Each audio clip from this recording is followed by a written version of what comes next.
नमस्कार, मेरा नाम है सुमित सिंह मेहता। हाजिर हूँ आपके सामने थर्मोडायनेमिक्स से रिलेटेड एक और नया लेक्चर लेके। आज का हमारा है लेक्चर नंबर 38 और आज के इस लेक्चर का हमारा टॉपिक क्या रहने वाला है? हमारा टॉपिक है change in entropy in Carnot cycle. अब कार्नोट साइकिल क्या होता है आप सब लोग जानते हैं, जैसे कि हमने डिस्कस किया था कि कार्नोट साइकिल में कितनी स्टेट होती हैं, या फिर क्या बोल सकते हैं कितने स्टेप होते हैं? 4 स्टेप होते हैं। कौन कौन से? पहला स्टेप होता है रिवर्सिबल आइसोथर्मल एक्सपेंशन, दूसरा स्टेप होता है रिवर्सिबल एडियाबैटिक एक्सपेंशन, तीसरा स्टेप होता है रिवर्सिबल आइसोथर्मल कंप्रेशन और चौथा स्टेप होता है रिवर्सिबल एडियाबैटिक कंप्रेशन। और ये 4 स्टेप मिलकर एक साइक्लिक प्रोसेस बनाते हैं जिसे हम क्या बोलते हैं? कार्नोट साइकिल बोलते हैं। और जो हीट इंजन इस कार्नोट साइकिल में ऑपरेट करता है उसे हम क्या बोलते हैं? कार्नोट हीट इंजन बोलते हैं। तो हमें क्या निकालना है आप कि जब भी कोई एक का कार्नोट साइकिल कंप्लीट होगा, या बोल सकते हैं जब भी एक कार्नोट साइक्लिक प्रोसेस कंप्लीट होगी तब उसके दौरान जो चेंज इन एंट्रोपी होगा वो कितना होगा, ये हमें क्या करना है? फाइंड करना है। ठीक है, एम समझ में आ गया आपको? आज का हमारा एम क्या होने वाला है? ओके, अगर एम समझ में आ गया तो फटाफट से हिंट डालो क्या? Change in entropy in Carnot cycle और उसके नीचे लिख के चलो। ठीक है, लिखते हुए चलते हैं और समझते हुए चलते हैं। ठीक है, बहुत इंटरेस्टिंग टॉपिक होने वाला है। और लास्ट में हम यहाँ पर कुछ इंपॉर्टेंट डिस्कशन करने वाले हैं किससे रिलेटेड? टीएस डायग्राम से रिलेटेड। हम क्या करेंगे, एक बार कार्नोट साइकिल के लिए पीवी डायग्राम ड्रॉ करेंगे, फिर उसके इक्विवेलेंट टीएस डायग्राम ड्रॉ करेंगे और फिर उस टीएस डायग्राम की हेल्प से हम किस तरीके से किसी एक कार्नोट हीट इंजन की इफिशिएंसी फाइंड कर सकते हैं ये देखेंगे। और बहुत इंपॉर्टेंट यहाँ पर क्या होने वाला है? डिस्कशन होने वाला है। ठीक है, तो सबसे पहले क्या लिखो, ये हिंट डाल दिया आपने और इसके नीचे लिखो since we know in Carnot cycle there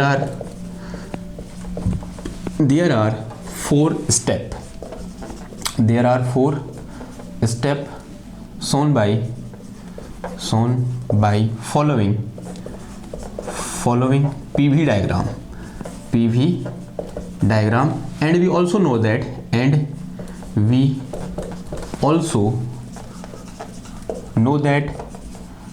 heat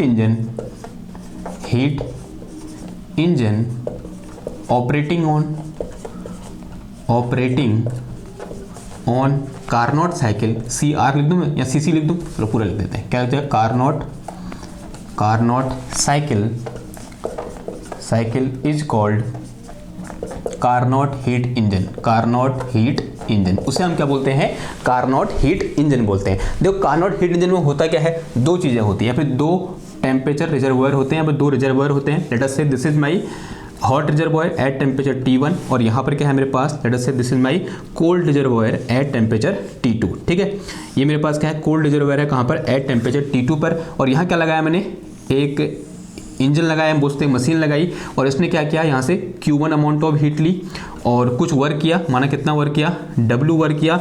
और जो बची हुई हीट है किसको दे दी? लोअर टेम्परेचर को दे दी, या बोलते हैं सिंक को दे दी। और late us say this heat is Q2। ठीक है, हमने डिस्कस कर रखा है और ये जो बना रखा है मैंने, यही क्या है? कार्नोट हीट इंजन है। ठीक है, और इसे हम क्या बोलते हैं?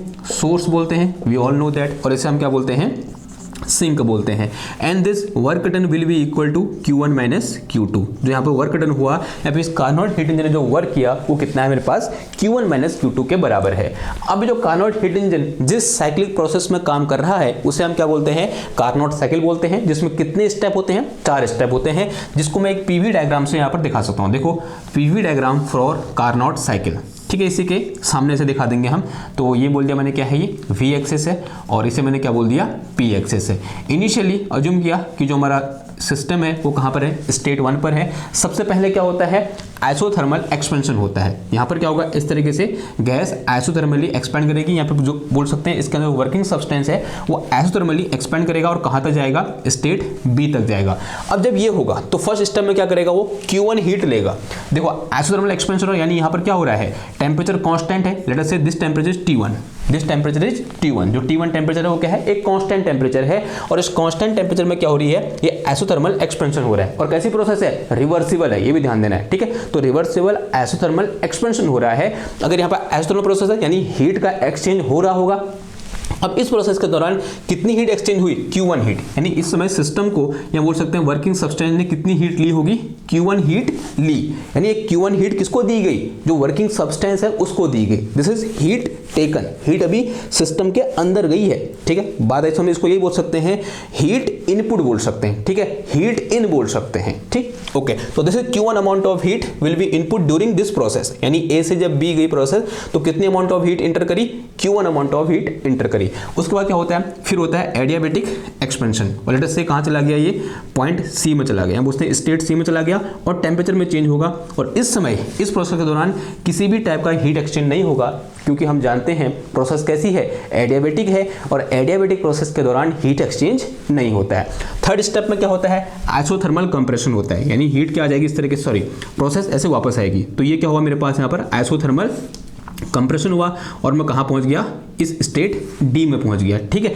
Again this is my isothermal process, तो यहाँ पर अगेन क्या होगा, हीट एक्सचेंज होगा, लेकिन इस टाइम पर क्या होगी, लोअर टेम्परेचर पर है, तो इस टाइम पर क्या होगा, हमारा सिस्टम ठंडा होगा। ठंडा हुआ मतलब उसका मतलब क्या हुआ, हमने हीट क्या करी, इजेक्ट करी। हीट क्या होगी, सिस्टम से बाहर निकलेगी। तो यहाँ पर कितनी हीट बाहर निकलेगी, देखो कितनी हीट निकल रही बाहर, Q2 हीट बाहर निकल रही है। तो this is heat ejected which will be equal to Q2। ये बात समझ में आई, ध्यान देना है, अभी ये चीज अप्लाई होगी।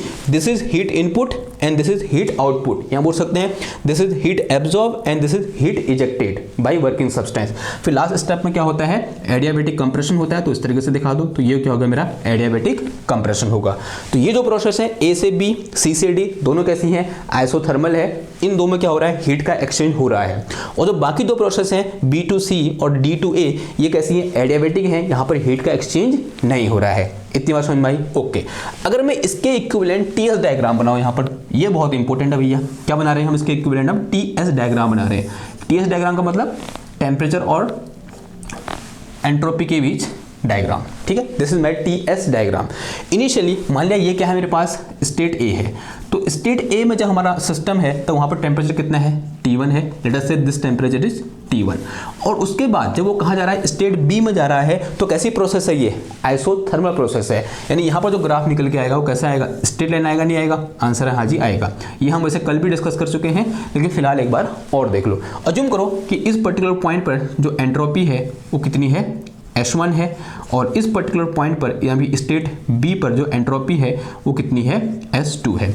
फिर उसके बाद क्या हो रहा है, एडियाबेटिक एक्सपेंशन हो रहा है। And we all know that during adiabatic expansion there is no change in entropy. क्यों, क्योंकि अगर हीट ही चेंज नहीं हो रही है तो एंट्रोपी भी चेंज नहीं होगी। ये हमने कल क्या कर रखा है, डिस्कस कर रखा है। तो यहाँ पर जो ग्राफ निकल के आएगा वो कैसा निकल के आएगा, ऐसा निकल के आएगा। ये कहाँ पहुंच गए हम, पॉइंट सी पर पहुंच गए, और ये एरो ऐसे आ जाएगा, ठीक।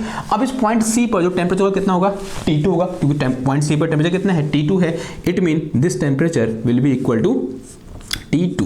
फिर क्या हो रहा है, देखो आइसोथर्मल कंप्रेशन हो रहा है। तो आइसोथर्मल कंप्रेशन यानी इधर क्यों रहेगा, तो इट इज लाइक दिस। तो isothermal compression at temperature T2। अब एंट्रोपी कितनी होगी, अगेन S1। फिर क्या होगा, अगेन एडियाबेटिक कंप्रेशन होगा, तो अगेन ये ऐसा आ जाएगा। यानी अगर एडियाबेटिक प्रोसेस है यानी change in entropy will be equal to 0, तो graph will be something like this. तो this is my cyclic process, या बोलते हैं Carnot cycle in case of TS graph. तो टीएस ग्राफ में जो कार्नोट साइकिल होता है वो हमें इस तरीके का देखने को मिलता है। Again it is very very important. इतनी बात समझ में आ गई, ठीक है। ये तीन समझ में आए, ये क्या था, कार्नोट हीट इंजन, ये क्या है, कार्नोट साइकिल, और ये क्या है, Carnot cycle in TS diagram, and this is Carnot cycle in PV diagram, ठीक है, ओके। अब देखो, अब यहां पर हमें क्या करना है, चेंज इन एंट्रोपी निकालनी है। तो चेंज इन एंट्रोपी का मतलब क्या हुआ, सबसे पहले हम क्या करेंगे, हर स्टेप में पहले तो ए से बी के लिए, फिर बी टू सी के लिए, फिर सी टू डी के लिए, ये पॉइंट क्या है, डी है, फिर सी से डी के लिए, फिर डी टू ए के लिए एंट्रोपी चेंज निकाल देंगे। और जो टोटल एंट्रोपी चेंज होगी वो क्या होगी, इन सब का सम होगी, नहीं होगी, ठीक है। तो सबसे पहले हम क्या करते हैं, since we know change in entropy, change in entropy for reversible process, ds equal to कितना होता है, डी क्यू अपॉन टी होता है नहीं होता है? आंसर हाँ जी होता है। दिस इज ए फॉर्मूला जो हम पिछले कई दिनों से पढ़ रहे हैं कि change in entropy for a reversible process will be equal to d s equal to d q upon T, जहां डी क्यू क्या है? हीट ट्रांसफर है। टी क्या है? जिस टेम्परेचर पे हीट ट्रांसफर होगी वो है। जो डी एस है वो क्या है? चेंज इन एंट्रोपी है। ओके ना, अब मैं क्या क्या बोल रहा हूँ, सबसे पहला वाला केस देखो। तो केस फर्स्ट में क्या हो जाएगा? किस प्रोसेस के लिए? ए टू बी के लिए। तो delta S for A to B, यानी जब प्रोसेस कहां से कहां जा रही है?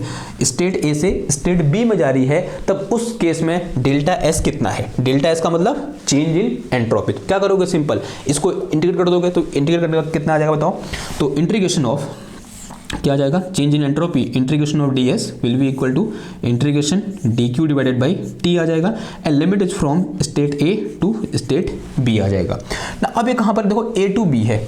ए टू बी के लिए टेम्परेचर की वैल्यू कितनी है? T1 है या नहीं है? आंसर हाँ जी है।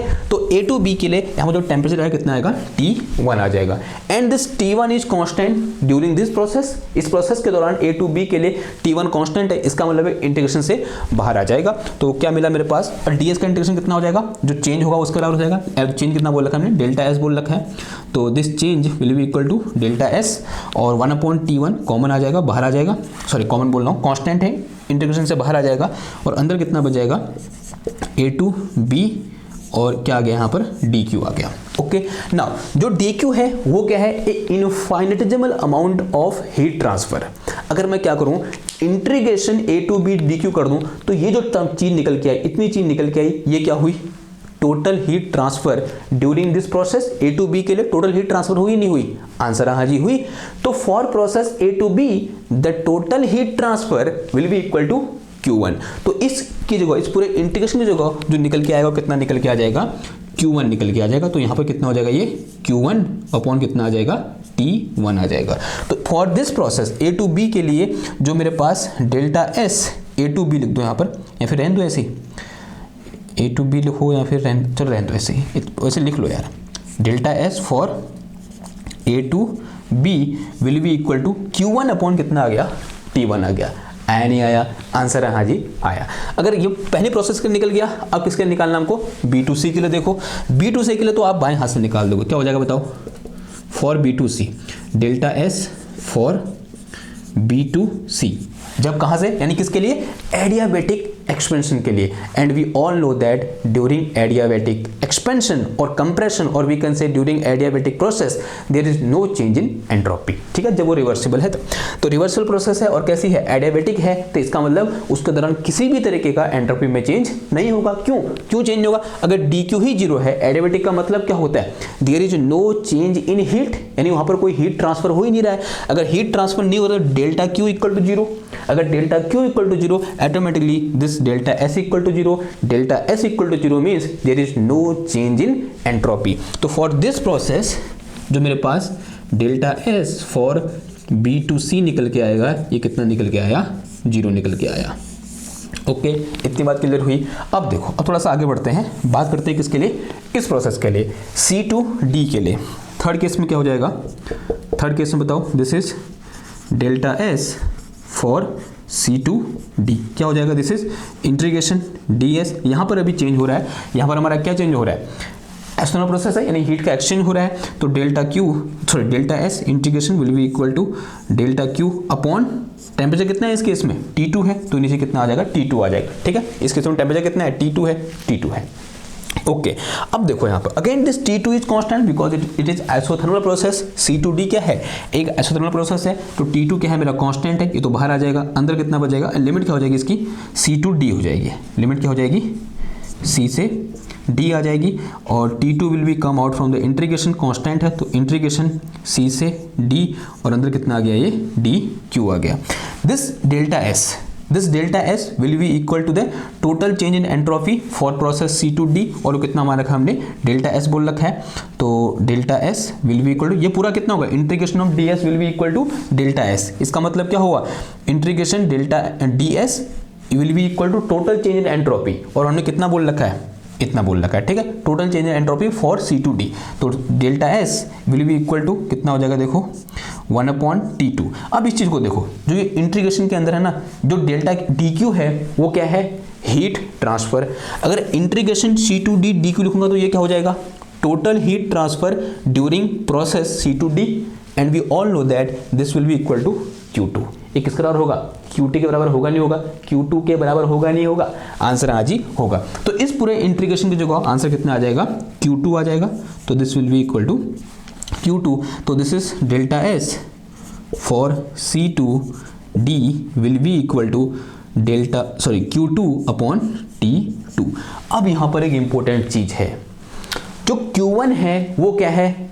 हीट इनपुट है, और we all know that by convention heat input is always positive, but जो Q2 है वो क्या है? हीट आउटपुट है, या फिर हीट इजेक्टेड है, and heat coming out from the working substance, और we can say heat coming out from the system will be negative. तो यहाँ पर कैसा साइन आएगा? एक ऋणात्मक साइन आएगा। तो this Q2 will be negative. तो जो Q2 यहाँ में ले रखा है ये कैसा आएगा? नेगेटिव आएगा, और यहाँ पर भी कितना आ जाएगा? माइनस साइन आ जाएगा। माइनस साइन क्या दिखा रहा है कि जो Q2 हीट है वो क्या हो रही है? वर्किंग सब्सटेंस से बाहर निकल रही है। जो इसका वर्किंग सब्सटेंस ना यहाँ पर इसके अंदर, उससे बाहर निकल रही है Q2 हीट, जो कि साफ साफ हमको यहाँ पर देखने को मिल रहा है। Q2 हीट किसे दी जा रही है? सिंक को दी जा रही है। ठीक, ये बात समझ में आई। तो this is my change in entropy in for process C2D। और चौथा हमारे पास क्या हो जाएगा? Change in entropy delta S for D2A।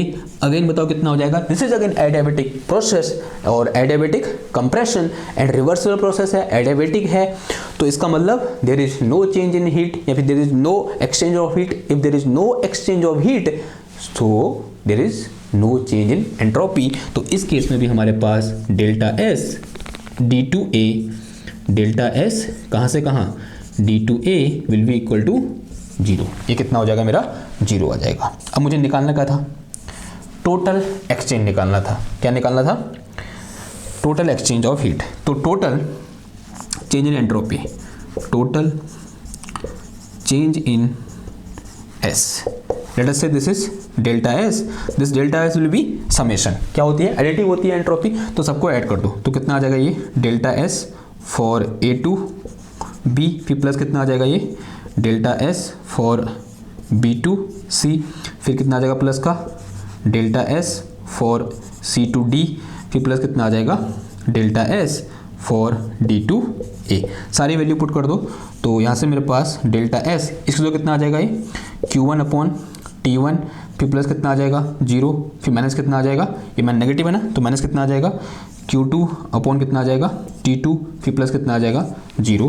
तो यहाँ से मेरे पास delta S is equal to Q1 T1 minus कितना आ गया? Q2 T2 आ Q2 इंटू Q2 अपॉन कितना आ जाएगा? T2 आ जाएगा। ठीक है, ये बात समझ में आई? ओके, अगर इतनी बात समझ में आई ना, एक चीज हमने पढ़ा था for Carnot cycle, since we know for Carnot cycle Q1 upon Q2 will be equal to T1 upon T2, and this implies that कि Q1 upon T1 will be equal to Q2 upon T2। For Carnot cycle क्या होता है? Q1 upon T1 is equal to Q2 upon T2 होता है। इसका मतलब ये दोनों क्या है? सेम है। अगर ये दोनों सेम है तो कैंसिल हो जाएंगे। तो in this case this will be equal to 0, and this implies that total change in entropy will be equal to 0। और ऐसा होना भी चाहिए था, क्योंकि हमने पहले ही पढ़ रखा है अगर हमारे पास कोई रिवर्सिबल साइक्लिक प्रोसेस है तो रिवर्सिबल साइक्लिक प्रोसेस के लिए हमेशा चेंज इन एंट्रोपी कितना होता है? 0 होता है। जो कि ये एक रिवर्सिबल साइक्लिक प्रोसेस है तो ये आना ही चाहिए था, लेकिन हमने क्या कर लिया? इसको ड्राइव भी कर लिया कि हाँ भाई ये होता है कि for a Carnot cycle change in entropy equal to 0।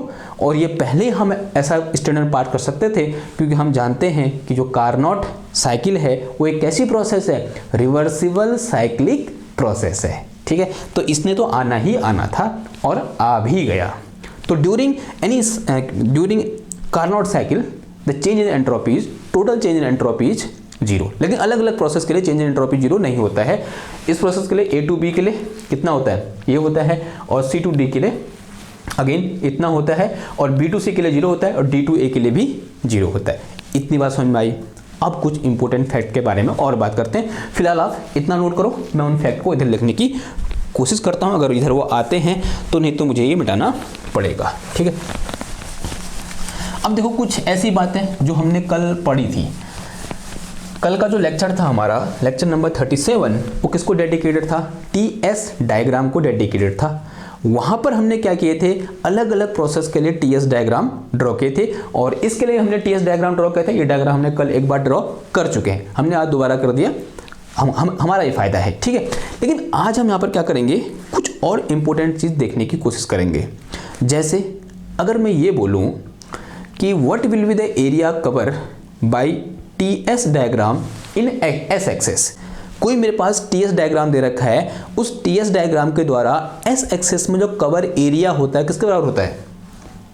Heat transfer के बराबर होता है, नहीं होता है? आंसर है हाँ जी, होता है। ये हमने कल भी डिस्कस किया था, अंत में मेरे को याद आ रहा है, ठीक। तो अगर हमने कल डिस्कस कर रखा है तो उसको दोबारा डिस्कस करने की जरूरत नहीं है, लेकिन यहां पर उसका क्या यूज है उसे देखने की जरूरत है। देखो अगर मैं ये बोलूं कि यहां तक लिख देना, ठीक है, तो कुछ ऐसे बोल के चलते हैं, थोड़ा समझना बात को। Area cover by A B, या बोल सकते हैं एरिया अंडर, ऐसे लिखो, ऐसे पॉइंट बना के लिखो, area under A to B, यानी A to B TS diagram को देखो और ए टू बी इस ग्राफ को, सिर्फ इस ग्राफ को देखो, ए टू बी वाले को देखो, area under A to B in TS diagram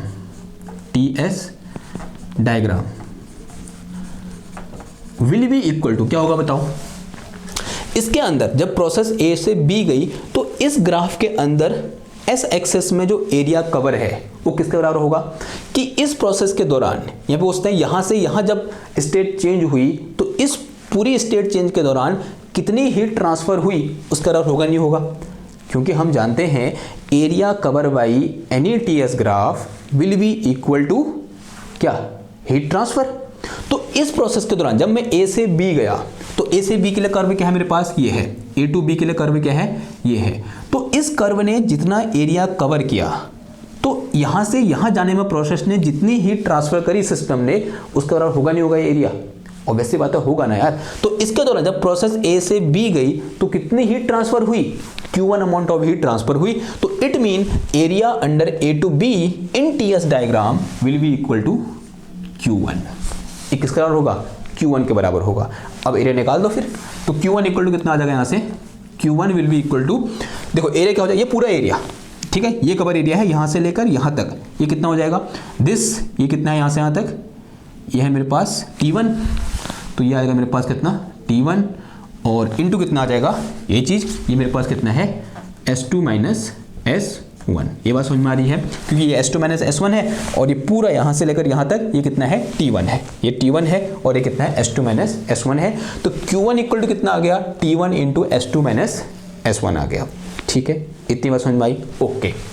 now अगर मैं ये बोलूँ area cover by this CD graph, या बोलते हैं एरिया अंडर CD इन टीएस डायग्राम, क्या बोलूं? देखो दूसरा पॉइंट क्या है? एरिया अंडर CD, C से जब D जा रही है प्रोसेस, इन टीएस डायग्राम बताओ किसके बराबर होगा? आपके अंदर से आवाज निकलेगी, this will be equal to heat transfer during this process and during process C to D the heat transfer will be equal to Q2। तो किसके बराबर आएगा आंसर? Q2 के बराबर आएगा। तो इसका मतलब this Q2 will be equal to कितना हो जाएगा? ये हो जाएगा मेरे पास एरिया अंडर, यानी ये एरिया यहाँ से लेकर यहाँ तक, तो ये कितना है इसका? T2 है, और ये कितना है मेरे पास? S2 माइनस S1 है। तो Q2 इक्वल टू कितना आ जाएगा? ये T2 into S2 minus S1 आ जाएगा, ठीक है। तो this is my Q1 and this is my Q2। ये बात समझ में आई? ओके। अब देखो अगर मैं ये निकालूं कि area cover by this whole diagram, इस पूरे के अंदर एरिया कितना है? ये एरिया कितना है, ठीक है। तो एरिया ऑफ रेक्टेंगल है, एक टाइप का रेक्टेंगल है। तो अगर मैं क्या निकालूं यहां से, एरिया ऑफ रेक्टेंगल, क्या रेक्टेंगल की वैल्यू कितनी है? ABCD बोल दूं इसको मैं, ABCD इन टीएस डायग्राम। तो this will be equal to, ये क्या हो जाएगा बताओ? This will be equal to, करो सॉल्व करो, ये कितना है? क्या होता है? L इंटू बी होता है, तो उसकी लंबाई कितनी है S2 माइनस S1, तो this will be equal to S2 minus S1, और फिर इंटू कितना आ जाएगा देखो, तो this will be equal to T1 minus T2, कितना आ जाएगा ये T1 माइनस T2 आ जाएगा, आएगा नहीं आएगा? ओके, अब ध्यान सुनना बात को, तो this will be equal to, एक काम करो, इस पहले T1 से मल्टीप्लाई करो, तो this will equal to T1 into S2 minus S1, फिर माइनस कितना आ जाएगा, दिस इज T2 इंटू कितना आ जाएगा S2 माइनस S1 आ जाएगा। एक बार थोड़ा सा इसको ध्यान से देखो, ये चीज़ क्या है मेरे पास, T1 into S2 minus S1, this is equal to Q1, तो इसकी जगह लिख सकता हूँ मैं Q1 लिख सकता हूँ, और इसकी जगह लिख सकता हूँ मैं Q2 लिख सकता हूँ। ये क्या निकल के आया मेरे पास, Q1 माइनस Q2, यानी area of rectangle ABCD in TS diagram, जो ये ABCD है इसके अंदर का जो एरिया है वो किसके बराबर है, Q1 माइनस Q2 के बराबर है। अब आओ पहले वाले में, Q1 minus Q2 equal to W, यानी अगर मेरे को TS डायग्राम पता है और TS डायग्राम में अगर मैं ये एरिया निकाल दूं, इस पूरे साइकिल के अंदर का एरिया निकाल दूं, then this will be equal to W। एक किसके बराबर होगा, वर्क डन के बराबर होगा, this will be equal to work done. है ना मजेदार चीज, है ना इंपॉर्टेंट चीज? आंसर है हाँ जी है। अगर ये इंपॉर्टेंट चीज है, अब वर्क निकल गया, हीट इनपुट निकल गया, इफिशिएंसी निकाल सकते हैं हम? आंसर है हाँ जी निकाल सकते हैं। ठीक है, तो निकाल दो फटाफट, क्या दिक्कत है। नाउ ओके, ये बहुत इंपॉर्टेंट, सबसे इंपॉर्टेंट यहाँ पर ये था, ये तो हम कल डिस्कस कर चुके थे, लेकिन ये बहुत इंपॉर्टेंट है कि एरिया ऑफ दिस रेक्टेंगल, मेरे पास अगर कोई भी एक साइक्लिक प्रोसेस है, एक TS डायग्राम है साइक्लिक प्रोसेस के लिए, उसके अंदर का जो एरिया होगा, ये जो एरिया है ये वाला, ये जो एरिया है उस पूरे साइकिल का जो कवर एरिया है वो किसके बराबर होगा, वर्क डन के बराबर होगा। ठीक है, this is very very important to be noted. Okay, तो ये निकला। अगर मैं यहाँ से क्या निकालूँ, इफिशियंसी निकालूँ, क्या निकालूँ, efficiency of heat engine by the help of TS diagram, तो this will be equal to क्या हो जाएगा बताओ, क्या होता है, वर्क अपॉन क्या आता है, हीट इनपुट, तो वर्क कितना है मेरा W है, हीट इनपुट कितना है Q1 है, तो यहाँ से efficiency eta will be equal to कितना आ जाएगा, देखो वर्क कितना है मेरे पास, ये चीज़ है, यानी कितनी है work equal to S2 minus S1 into T1 minus T2 है, और जो मेरा Q1 है वो कितना है, T1 into S2 minus S1 है, इससे ये उड़ गया, तो ये कितना निकल के आया यहाँ से, ये निकल के आया T1 माइनस T2, और अपॉन कितना आ गया, ये T1 आ गया, और T1 एक बार इसके नीचे एक बार उसके नीचे, तो ईटा इक्वल टू कितना आ गया, ये 1 माइनस का T2 अपॉन T1। टेंशन है, this is same result which is coming from जो हमने बहुत लंबा सा एक क्या कहता है डेरिवेशन किया था, हर प्रोसेस के लिए वर्क डन निकाला था। पहले हमने आइसोथर्मल एक्सपेंशन के लिए वर्क निकाला, फिर हमने एडियाबैटिक एक्सपेंशन के लिए वर्क निकाला, फिर इसके लिए वर्क निकाला, फिर इसके लिए वर्क निकाला, फिर सारे वर्क डन को ऐड किया, और ऐड करने के बाद Q1 से डिवाइड किया, तब जाके ये आंसर आया था। और वही आंसर यहाँ पर कितने स्टेप में आ गया, 1-2 स्टेप में आ गया। This is beauty of TS diagram.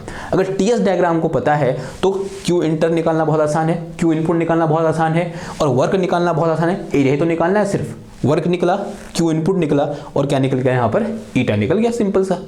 ठीक है, तो this is beauty of TS diagram. I think आपको फील आ रही होगी कि कितना ईजी है TS डायग्राम के साथ डील करना, अगर हमको वो पता हो, यानी कितना ईजी है इफिशियंसी निकालना by the help of TS diagram of any heat engine, अगर हमको TS डायग्राम पता हो। अगर पता है तो बहुत अच्छी बात है, पता नहीं हो तो फिर वही पुरानी मेथड क्या करेंगे, हम अपनाएंगे। ओके, समझ में आ गई बात। तो सबसे इंपॉर्टेंट यहाँ पर क्या था, ये था, और ये चीज़ था कि एरिया जो होता है ना उस पूरे साइकिल का, उसके अंदर का जो एरिया होता है वो वर्क डन के बराबर होता है। ओके ना, अब मैं क्या कर रहा हूँ, यहाँ पर 2 आपको डायग्राम दे रहा हूँ, और यहाँ बोलते हैं 2 हीट इंजन के लिए डायग्राम दे रहा हूँ। आपको क्या करना है, उन दोनों की इफिशियंसी को कंपेयर कराना है। ठीक है, फिलहाल के लिए इससे क्या करो, नोट करो। नोट हो गया, चलो स्क्रीन शॉट लेगा, ले लिया स्क्रीन शॉट। इसको मिटा दूँ मैं, एक काम करते हैं, इधर वाला मिटा दो ना, इसको मिटा के चलते हैं, मिटा दो इसको।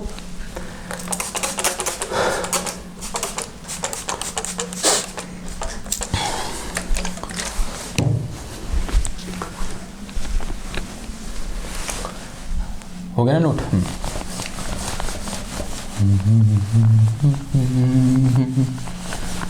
गिरा तो रहे हो मुझे तुम कभी भी भुला ना सकोगे, मुझे तुम नजर से गिरा तो रहे हो, मुझे तुम कभी भी भुला ना सकोगे, न जाने मुझे क्यों यकीन हो रहा है, मेरे प्यार को तुम मिटा ना सकोगे, मुझे तुम नजर से।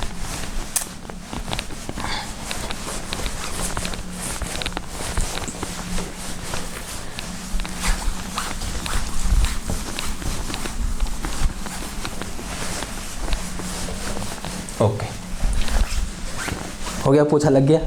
पूछा लग गया तो आगे बढ़ते हैं, ठीक है। देखो, एक ऐसे क्वेश्चन लेते हैं, टीएस डायग्राम की हेल्प से करने की कोशिश करेंगे। क्वेश्चन लिखो, ठीक है। दो टीएस डायग्राम दिए हैं आपको, एक ये है, एक टी है और एक एस है।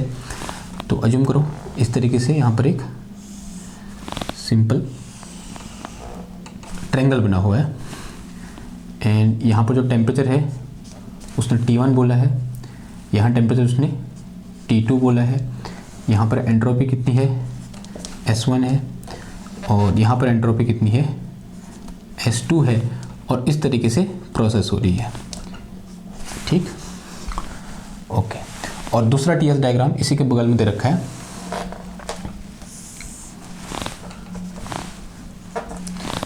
ये T है और ये S है। इसी को क्या कर दिया, उल्टा कर दिया उसने, ठीक। तो इसको ऐसे खड़ा कर दो। अगर मैं इसे ऐसे खड़ा करूँगा तो ये क्या हो जाएगा मेरा, this is at temperature T2, ऐसा कुछ होगा, ठीक है। फिर यहाँ आ जाएगा, this is at temperature T1 and this one, ठीक है। ऐसे है, दो हैं, और यहाँ पर एंट्रोपी कितनी बोल दी उसने, S1 बोल दी, और यहाँ पर एंट्रोपी कितनी बोल दी उसने, S2 बोल दी। और आपको क्या करना है, इन दो डायग्राम, माना इस डायग्राम के लिए जो इफिशिएंसी है वो ईटा ए है, और इसके लिए इफिशिएंसी कितनी है, ईटा बी है। दोनों को इफिशिएंसी को कंपेयर करानी है, ठीक। कंपेयर करने का मतलब क्या हुआ, रेशियो निकालना है। कंपेरिजन को हम मैथमेटिक्स में कैसे निकालते हैं, रेशियो निकालना, यानी क्या निकालना आपको, इसका और इसका रेशियो। कैसे निकालोगे बताओ, सिंपल सा, ये तो लगेगा सब कुछ। आपको टीएस डायग्राम दे रखा है, वर्क निकालो, फिर हीट इनपुट निकालो, दोनों क्या निकाल दो, रेशियो निकाल दो, वो क्या निकल के आ जाएगी, इफिशिएंसी। अगर दोनों के इफिशिएंसी निकल गई, फिर दोनों का रेशियो निकाल दो, ओके।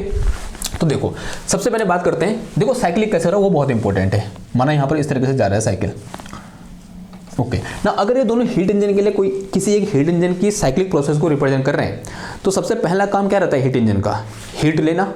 तो सबसे पहले तो वो ये पहचानना होगा कि किस स्टेप में हीट ले रहा होगा। देखो, ये जो प्रोसेस है, कौन सी वाली, ये कैसी प्रोसेस है, this is at constant entropy. तो ऑब्वियसली बात है, इसके दौरान तो कोई भी हीट ट्रांसफर नहीं हो रहा होगा। तो सबसे पहला स्टेप कैसा होता है हीट इंजन में, वो क्या करता है, हीट लेता है, यानी हीट ट्रांसफर हो रहा होता है।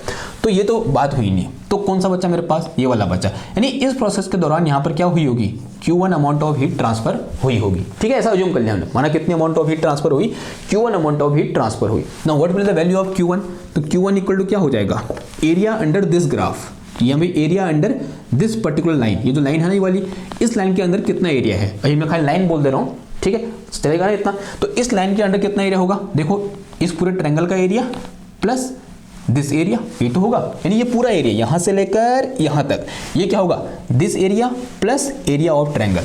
तो एरिया ऑफ ट्रायंगल कितना हो जाएगा, ये 1/2, और फिर कितना आ जाएगा, बेस इंटू हाइट होता ना, तो बेस कितना आ जाएगा, S2 माइनस S1, और हाइट कितनी आ जाएगी इसकी, T2 माइनस T1, और फिर प्लस कितना आ जाएगा, इसका एरिया, एक नीचे रेक्टेंगल का एरिया, तो this will be equal to T1, यानी क्या होता है, लंबाई गुणा चौड़ाई, तो T1 into S2 minus S1। तो ये तो क्या निकला मेरा, Q1 निकला। अब क्या निकालना, वर्क डन, तो work done W equal to क्या आ जाएगा, इस पूरे के अंदर का एरिया, यानी इस ट्रायंगल का एरिया, तो this will be equal to 1/2, कितना आ जाएगा, S2 माइनस S1 और अंदर कितना बचा T2 माइनस T1 बचा।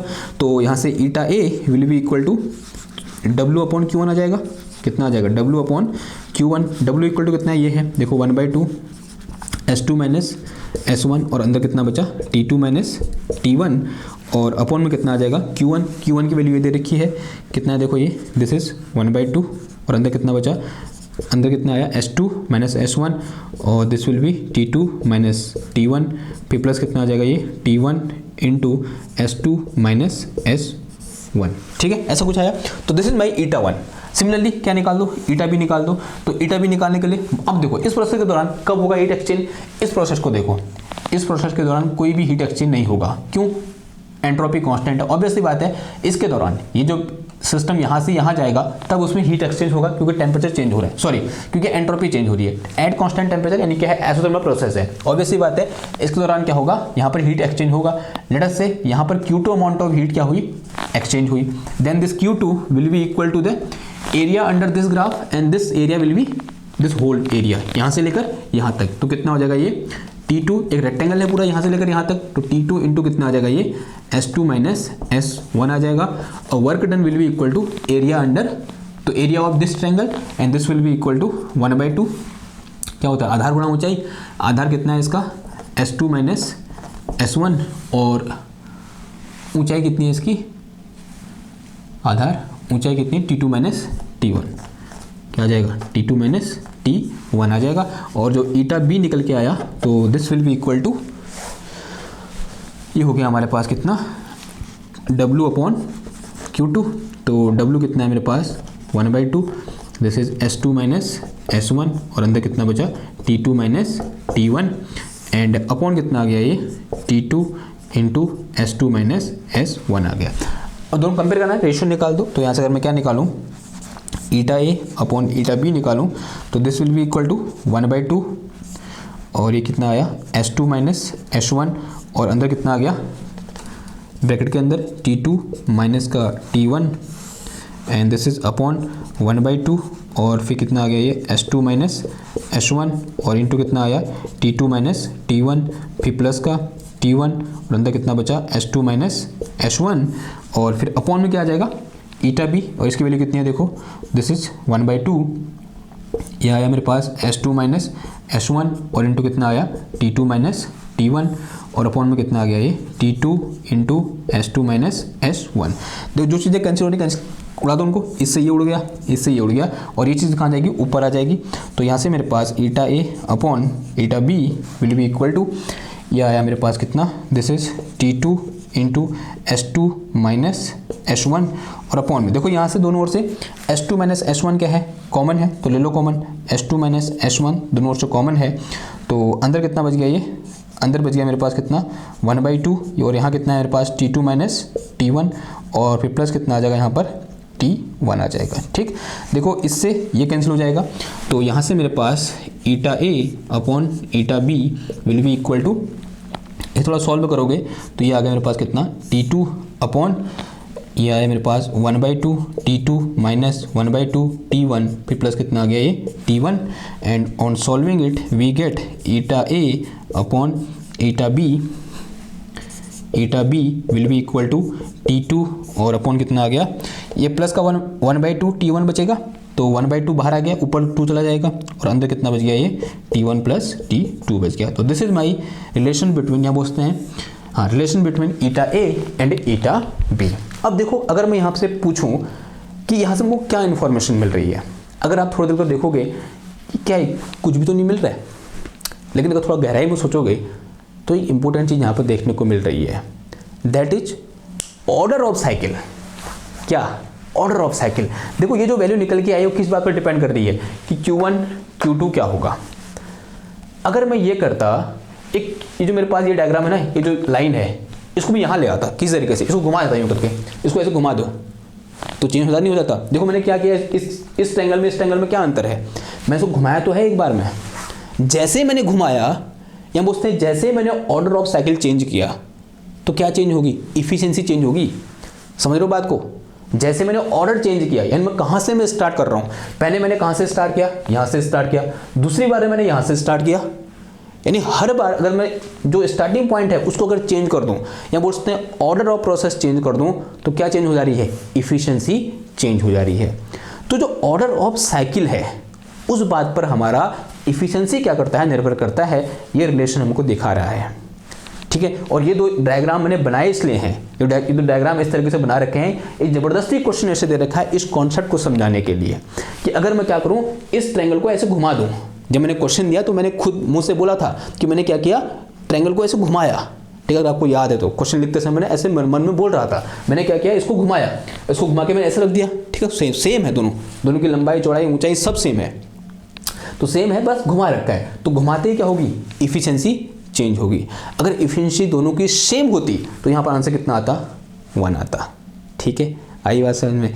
ये दोनों प्रोसेस दिखने में कैसी है, सेम है, बस मैंने क्या किया, ऑर्डर ऑफ साइकिल चेंज कर दिया। और ऑर्डर ऑफ साइकिल चेंज करते ही क्या चेंज होगी, इफिशिएंसी चेंज होगी। तो this is important concept which we are getting from this question, okay. और वो चीज़ जो टीएस डायग्राम से इफिशिएंसी निकाल सकते हैं वो तो हमने सीखा ही सीखा, ठीक है। बहुत सिंपल है ना निकालना, ओके। तो टीएस डायग्राम पता हो तो कैसे वर्क डन निकालते हैं, कैसे हीट इनपुट निकालते हैं, कैसे इफिशिएंसी निकालते हैं, और ये जानना कि जब हम ऑर्डर ऑफ साइकिल चेंज करते हैं तो इफिशिएंसी भी क्या हो जाती है, चेंज हो जाती है।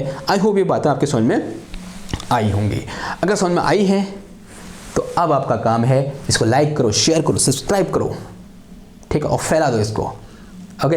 बांटो, जहाँ तक हो सकता है वहाँ तक पहुँचाओ, क्योंकि इंपॉर्टेंट कॉन्सेप्ट है यार, ये ऐसे नहीं मिलते देखने को। मेहनत से बनाया गया लेक्चर है तो उसको पहुंचाओ लोगों तक, आपका काम है ये, कि जिम्मेदारी है अगर आप साइंस से प्यार करते हो तो, ठीक है। आई होप आप साइंस से प्यार करते हो तभी आप इस लेक्चर के लास्ट में हो। तो ठीक है, फिर आज के लेक्चर को यहाँ पे एंड करते हैं। आप अपना काम करते रहिए, मैं अपना काम कर रहा हूँ, हम सब मिलकर काम कर रहे हैं। और इसी सिलसिले में मैं आपसे यही कहना चाहूँगा, मिलते हैं आपसे नेक्स्ट क्लास में एक और नए टॉपिक के साथ। तब तक के लिए थैंक यू, धन्यवाद, बाय बाय।